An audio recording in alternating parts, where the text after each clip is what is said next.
Tal vez una de las cosas más difíciles de la comunicación no violenta es escuchar a la otra persona. Porque escuchar a la otra persona es sobre todo estar presente para lo que sea que surja. Sin expectativas, sin juicios, sin prisas, sin agenda oculta, sin dobles intenciones, sin ganancia reservada. Estando ahí, estando presente, para que la otra persona pueda expresar todas sus emociones, todas sus necesidades, y que una vez que haya disminuido su intensidad emocional, que el cansancio, la bruma o cualquier emoción difícil ya no le tenga presa, que pueda empezar a identificar de manera más clara sus necesidades. Entonces regresar en este baile a hablar ahora de mis emociones, de mis necesidades, de mis estrategias.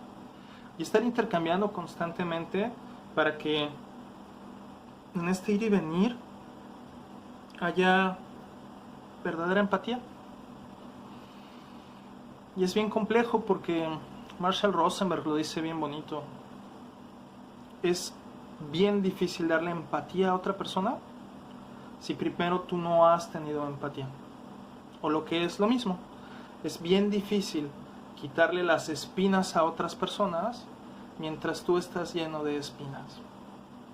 Es doloroso. El dolor te vuelve autocentrado, porque pues justamente es la intención evolutiva, la función que el dolor nos trae a lo largo del desarrollo de la humanidad. Saber que hay algo mal en mí y que necesito atenderlo, y por eso hace que voltee hacia mí para tratar de cuidarlo, para tratar de atenderlo, para tratar de buscar su satisfacción de su necesidad. Y por eso en ocasiones lo que hago es alejar a alguien más, porque espérenme, necesito cuidarme, necesito ver qué hago, y entonces hay emociones que lo que buscan es hacer a un lado para tener espacio para cuidarme, para lamerle, para poder hacer conmigo algo, y hay otras emociones que son justamente para identificar, para tener curiosidad, para explorar dónde está mi dolor.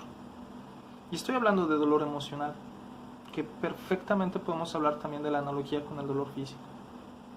Y hacer empatía significa vaciar la mente, significa preguntar, pero no de una manera inquisidora, no como si fuera yo Sherlock Holmes, no para tratar de adivinar y tener como puntitos a ver si la atiné o no, sino sobre todo para poder comprender a profundidad. Comprender no solamente para satisfacer mi curiosidad, sino sobre todo para que la otra persona sienta comprensión rodeándole, para que la otra persona pueda espejear sus emociones, sus necesidades, y a lo mejor en esta resonancia pueda tener mayor claridad. Una de las principales, pues no sé, como obstáculos que menciona Marshall Rosenberg es aconsejar, competir, educar, consolar, contar historias, minimizar, compadecer, interrogar, explicar, corregir. Aconsejar, pues de manera muy simple, ¿no? Yo en tu lugar, yo creo que lo que deberías hacer es, porque eso cierra la empatía, y aunque a lo mejor en algún momento la persona necesita un consejo, más que apresurarnos a aconsejarle, hay que esperar a ver si lo que quiere es un consejo. A veces lo único que quiere es un espacio seguro. Hay muchos memes al respecto, ¿no? Estar sentada, estar sentado, o totalmente acostado o acostado, en lo que la intensidad emocional pasa, y entonces poder retomar lo que sigue por hacer.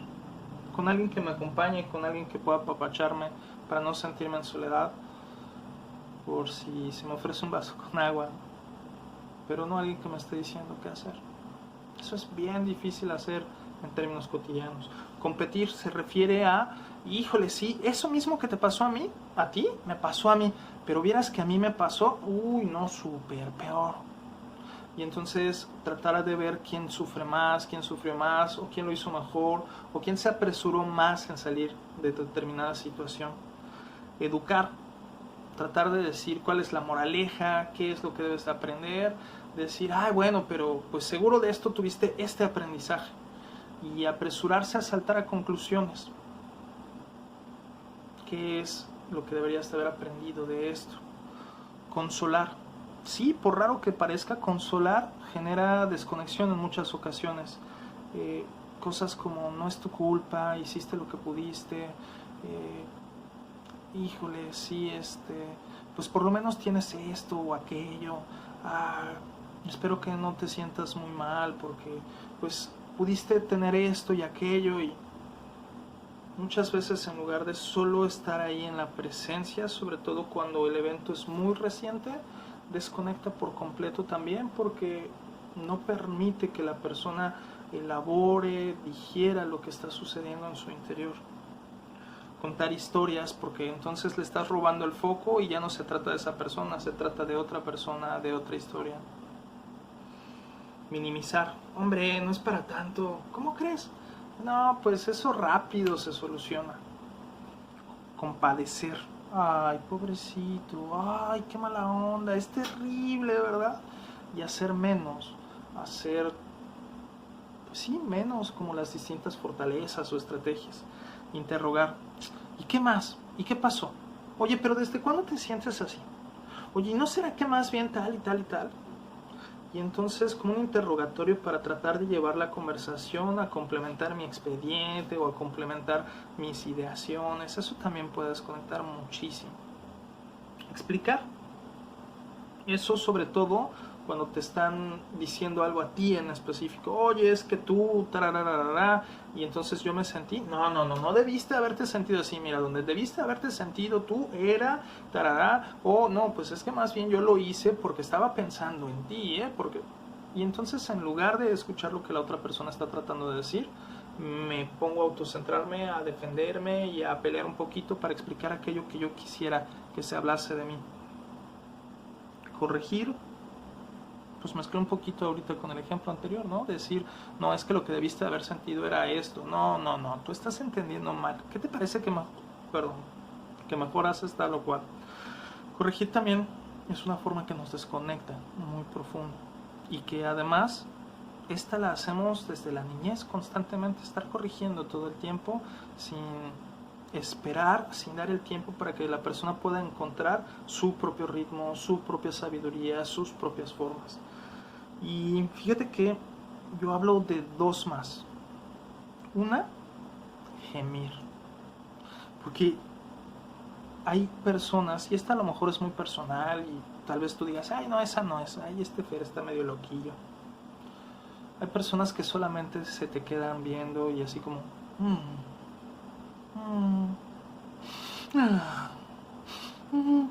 y nada más hacen como soniditos. Y a veces lo hacen con la mejor de las intenciones, pero cuando las hacemos desde un lugar en el prefiero no decir nada y espero que con el sonido solamente se apapache o que con el sonido crea que estamos conectando, pues realmente pareciera que las personas están más conectadas en lo que expresan que en lo que quieren generar como un ambiente de conexión con la otra persona. Y eso me lleva justo a la última de las que yo agrego, que es robar foco. Y al robar foco me refiero un poco a que tu dolor, por ejemplo, tú me estás contando de tu dolor de cuando se murió tu tío, y entonces, ¡ay, sí! Porque no manches, sí es horrible, porque cuando se murió mi tío. Y entonces, aquello que era un espacio para que tú pudieras compartir, se convierte en el espacio en el que yo estoy compartiendo desde mi dolor. Y es bien complejo, ¿sabes? Porque al final de cuentas la comunicación no violenta tiene que ver con conectar verdaderamente con las personas. Entonces no hay una receta específica de cómo hacerlo. Lo que hay son como pautas y a lo mejor hay como estrategias y hay técnicas. Pero incluso hay muchas personas que por utilizar la comunicación no violenta de manera tan estructurada o tan robótica, también terminan haciendo un espacio y una distancia con las personas porque pareciera que les importa más seguir un guión que conectar con la otra persona, y a veces creen que conseguir un guión están conectando con la otra persona cuando lo que están haciendo es conectar con un guión. Entonces necesitamos tener mucho espacio interior, ¿sabes? Porque tener comunicación empática implica estar total y absolutamente presente para la otra persona, y a veces eso dura horas, días incluso. Sobre todo cuando hay intensidad emocional. Y además, generalmente, como son tantos los dolorcitos que tenemos, ¿no? Como cuando nos dan masaje, que nos encuentran de repente una contractura y luego nos encuentran otra y de repente nos encuentran otra, pues se va pasando que si tú estás pudiendo conectar empáticamente con alguien, entonces de repente ya te está hablando de otro dolor, y de repente ya te habla de otro, y de repente ya se acordó de otro, y de repente ya se acordó de otro, y de otro, y de otro. Y estar presente para todos esos recuerdos se necesita tiempo. Y en esta sociedad posmoderna nos piden sobre todo urgencia, rapidez, inmediatez. Entonces la comunicación empática va un poco en contra de los preceptos de lo que nos pide el mundo. Es más, en ese sentido muchas veces a los hombres sobre todo, pero no únicamente, pero sobre todo, nos dicen que hay que resolver, que hay que hacer que las cosas funcionen rápido, hay que tratar de solucionarlo lo antes posible. Y sabes, eso también genera desconexión. Porque a lo mejor una persona llega diciendo, ay, es que me robaron 200 pesos para lo de la renta. Ay, 200 pesos, toma, aquí están. Y entonces la otra persona, si bien puede agradecerlo porque le estás resolviendo lo de la renta, puede entenderlo incluso a nivel inconsciente, como si lo que te importara más bien es desecharle como problema, en lugar de darle un espacio de acompañamiento. Ah, sí, ¿necesitas dinero? Toma, ahí está. Ah, sí, lo que necesitas es aprender a manejar. Sí, ahorita lo hago. Ah, sí, lo que necesitas es entender cómo hacer esto. Mira, pues te lo explico rápido. Y si bien eso puede ayudar a resolver lo cotidiano, necesitamos a veces hacer una pausa para apapachar antes de resolver.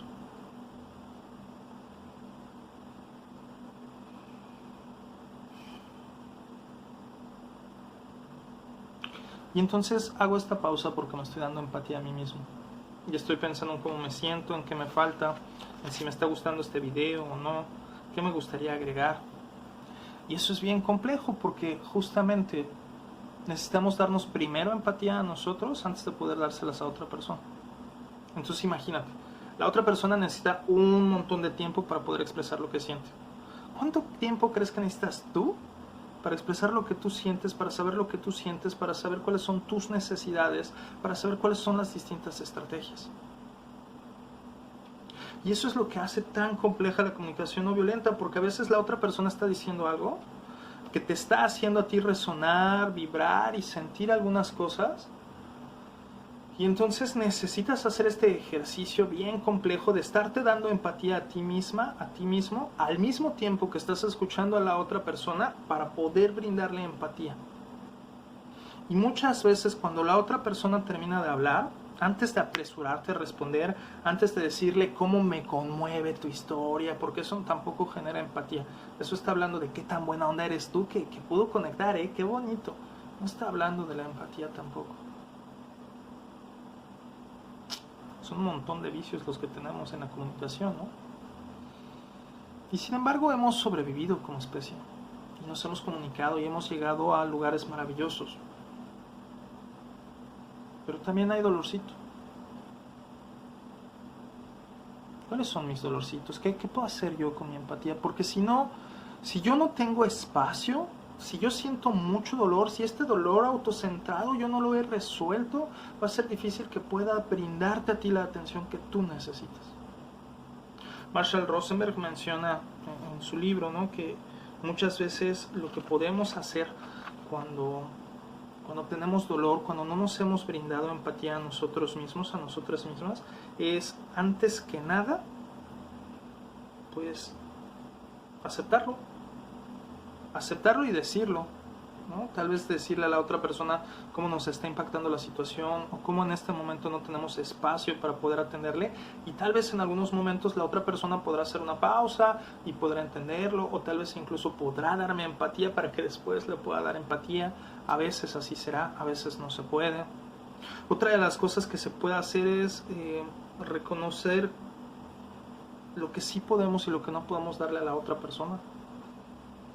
Y a lo mejor decirle, en este momento puedo escucharte, aunque tal vez no pueda brindarte todo el apoyo que quisieras, pero aquí estoy para escucharte, me siento a tu lado. Y a lo mejor eso es más que suficiente. También menciona Rosenberg que podemos recurrir a los primeros auxilios empáticos, que esto es un poco la pausa para la compasión con uno mismo, pero pues también necesitamos entender que si recurrimos constantemente a los primeros auxilios empáticos, una y otra vez, es que en realidad no estamos siendo compasivos con nosotros mismos y solo estamos solucionando una y otra vez, como si estuviéramos parchando la llanta una y otra vez, en lugar de cambiar la llanta por completo. Y si constantemente tenemos que estar dándonos empatía poco a poquito, a cada ratito, pues significa que no estamos viendo en el fondo qué es lo que nos está pasando realmente. Y por último, menciona que otra de las opciones, no es por último, es la penúltima, menciona que otra de las opciones es gritar sin violencia. Y este es todo un rollo, le llama grito jirafa incluso. Esto es todo un rollo porque el grito sin violencia implica gritar para expresar mis emociones, mis necesidades y mis imposibilidades, pero, y aquí está lo dificilísimo, sin culpar a nadie, sin exigir nada y solamente decir, estoy cansado, por ejemplo. Ahí no estoy gritando a nadie, no le estoy exigiendo a nadie. Y bueno, lo complejo es que en términos culturales muchas veces, como nos han educado desde este lugar de la culpa, de la esclavitud emocional y demás, a lo mejor las otras personas, cuando yo digo estoy cansado, las otras personas les recuerde que su mamá cada vez que les decía eso tenían que ir ellos rápido a darle masaje o rápido a ponerle la pantufla al papá o etcétera, con mucho miedo, y entonces a lo mejor les detone sus historias de vida aunque yo no haya ejercido la violencia. Entonces, si yo lo hago la primera vez y las otras personas sienten eso, no es violencia. Pero si las otras personas sienten eso, me lo comunican y yo de todos modos lo hago, entonces ya estoy empezando a ejercer violencia porque estoy tocando botones dolorosos que yo sé que la otra persona tiene. Y bueno, ya nos toca arreglarnos para ver cuándo sí puedo expresarme gritando sin que te toque tus botones y cuándo puedo expresarme gritando aunque te toque tus botones, pero tú podrás hacerte cargo de ellos. Y la última de las estrategias, cuando no tengo espacio para brindar la empatía a la otra persona, irme de ahí y decir, ¿sabes qué? En este momento no puedo, pues nos ponemos de acuerdo para vernos otro día. ¿Qué te parece tal día o a tal hora? O tal día y a tal hora te mando mensaje para vernos, ¿vale? Por favor, en este momento no puedo. Y retirarnos. No obligarnos a quedarnos, no obligarnos a solucionar, no obligarnos a sentirnos bien para entonces poder sostener al otro, porque entonces si no lo hago ahora no va a ser nunca, porque si no...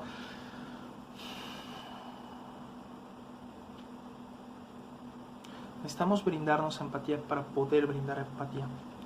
Y así entonces, incluso algunas de las cosas que vamos a poder empezar a hacer es que cuando la otra persona nos expresa, vamos a poder parafrasear con mayor claridad, con mayor transparencia lo que nos está diciendo. Y va a ser posible que podamos parafrasear lo que está observando de la manera más objetiva.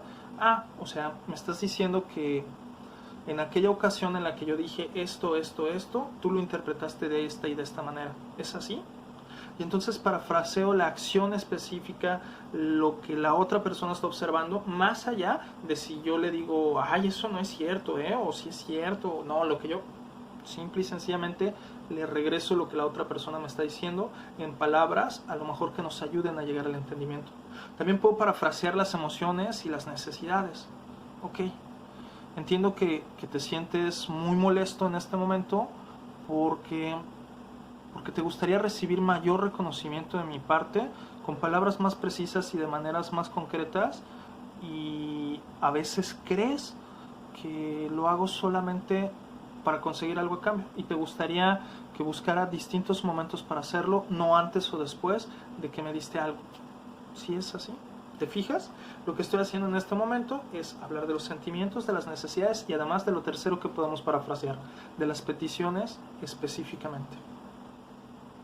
Una de las cosas que necesitamos hacer cuando estamos parafraseando a alguien a quien estamos tratando de recibir de manera empática es ser muy sensibles a nuestros tonos de voz y a nuestro lenguaje corporal, porque es muy fácil que la otra persona pueda entenderlo como si fuera crítica, como si fuera sarcasmo, como si fuera juicio, como si fuera incluso algo declarativo. Ah, entonces tú te sientes así, ¿verdad? Y entonces ya no le estoy dando la pauta de que la persona me diga, no, no me siento así, me siento de esta otra manera. No, sí te sientes así. O sea, sí, claro, pues es que como tus necesidades de la niñez de tal, no están satisfechas, pues tú te sientes así, por eso me haces estas peticiones.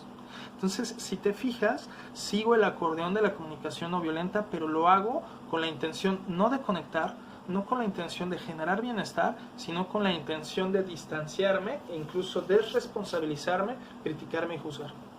Por eso la comunicación no violenta no solo es una serie de pasos a seguir, no solo es puntos específicos que puedes incluir en tu comunicación, es sobre todo toda una cosmovisión en la cual lo que estamos buscando es conectar con el corazón para ver cuáles son las necesidades que están satisfechas, cuáles no, y qué vamos a poder hacer. Así es que de manera empática, para ti, ¿qué necesitas hoy? ¿Qué necesitas darte? ¿Qué necesitas brindarte? ¿Qué necesitas hacer o dejar de hacer? ¿Qué necesidad tuya no está satisfecha y que sería bueno que fuera satisfecha? Para entonces poder brindar un espacio mucho más seguro, mucho más amoroso, mucho más cauto, mucho más atento, con predisposición a apoyar a las personas que hay a tu alrededor. O, por lo menos, para brindarles un espacio libre de juicios, de crítica, de exigencia. ¿Cómo puedes dar empatía? ¿Cómo te das empatía? Gracias.